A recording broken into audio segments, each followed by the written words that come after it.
Há perguntas que não surgem do pensamento, surgem do silêncio.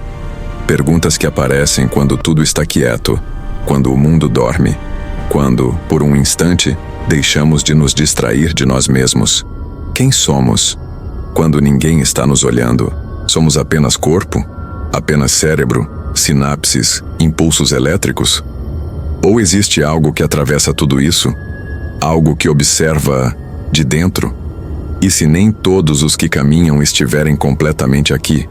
E se a consciência não nascer, mas atravessar? A ciência avançou como nenhuma outra linguagem humana.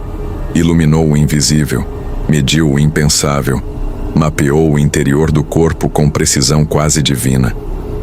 Sabemos onde o cérebro acende quando sentimos medo. Sabemos que áreas são ativadas quando amamos, quando decidimos, quando lembramos. Mas há um ponto onde os instrumentos se calam. A ciência mede o cérebro, mas não mede a experiência de ser. Ela observa a atividade, mas não toca o sentir. Pode dizer onde algo acontece, mas não porque existe algo a acontecer. Como se tivéssemos um mapa perfeito de um território que nunca pisamos. Os próprios cientistas reconhecem isso. Chamam-lhe o problema difícil da consciência.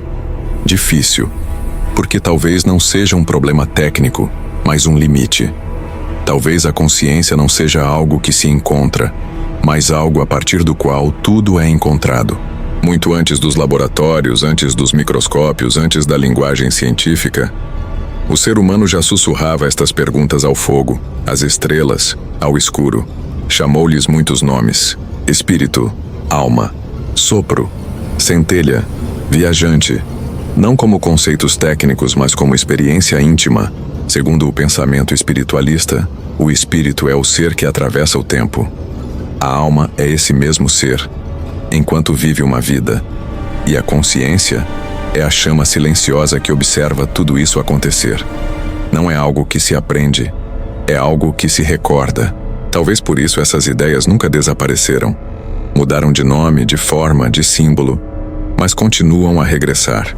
Como se tocassem algo que não depende da cultura, nem da época, nem da crença.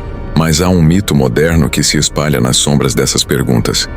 A ideia de que algumas pessoas não teriam alma, seres vazios, casca sem chama, olhos sem ninguém a olhar por trás.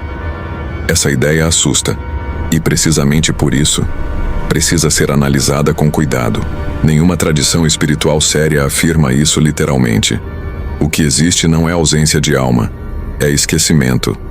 Há pessoas profundamente desligadas do sentir, desligadas da empatia, desligadas da própria interioridade. Mas desligamento não é vazio, é ferida, é adormecimento, é sombra. Chamar alguém de sem alma é criar um monstro para não encarar a complexidade do humano. E isso sempre foi perigoso. Talvez o verdadeiro mistério não seja quem não tem alma, mas quem deixou de escutá-la. E então chegamos a um ponto curioso. Quando ciência e espiritualidade param de disputar respostas e passam simplesmente a observar. A ciência admite, não sabemos ainda o que a consciência é. A espiritualidade diz, há coisas que não querem ser reduzidas, querem ser vividas. Ambas concordam em algo essencial. Há um núcleo íntimo da experiência humana que resiste à simplificação. E talvez isso não seja uma falha do conhecimento, mas um convite à humildade. Meditar, silenciar, observar os próprios pensamentos. A ciência mede os efeitos disso no cérebro. A espiritualidade observa os efeitos na vida. Não se contradizem. Descrevem níveis diferentes do mesmo mistério. Talvez a consciência seja como uma janela. O cérebro, o vidro. O mundo, a paisagem. Quebrar o vidro não cria a paisagem. Mas sem o vidro, não a vemos desta forma. E agora, antes de voltar ao ruído do mundo, fica uma última pergunta. Não para ser respondida, mas para ser levada. Quando você observa os seus pensamentos, quem é que está observando? Quando tudo fica em silêncio por dentro, o que permanece? Talvez a alma não precise ser provada. Talvez precise apenas ser lembrada. Nem tudo o que existe quer ser nomeado.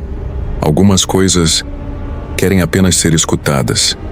Ideias de que, entre nós, existem pessoas sem alma, não têm base espiritual clássica, filosófica, nem científica, e são amplamente criticadas porque desumanizam o outro, justificam exclusão moral, favorecem delírios de superioridade espiritual.